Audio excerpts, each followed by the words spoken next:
بسم اللہ الرحمن الرحیم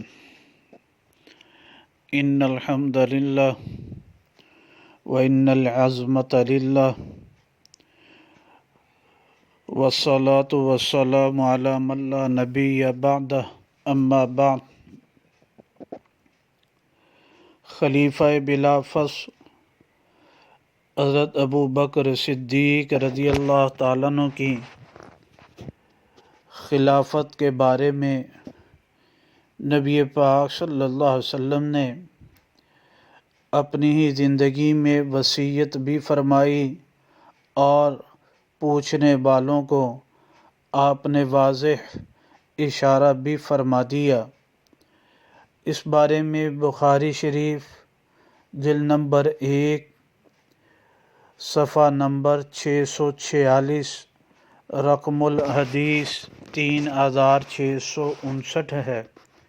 حضرت جبیر بن مطعم رضی اللہ تعالیٰ فرماتے ہیں اتت امرأۃ النبی الی النبی صلی اللہ علیہ وسلم کہ آپ علیہ الصلوۃ والسلام کی خدمت میں ایک عورت آئی فامرہا ان ترجع الیہ، آپ نے اسے حکم دیا کہ لوٹ جائے وہ۔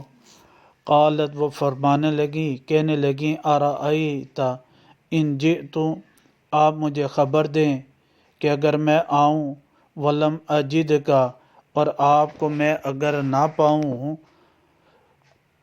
کأنہا تقول الموت، گویا کہ وہ کہہ رہی تھی کہ آپ کو موت آ جائے، میں آپ کو نہ پاؤں، تو آپ علیہ الصلوۃ والسلام نے فرمایا ان لم تجدینی، اگر تو مجھے نہ پائے، فأتی ابا بکر، تو ابو بکر کے پاس آ جانا رضی اللہ عنہ۔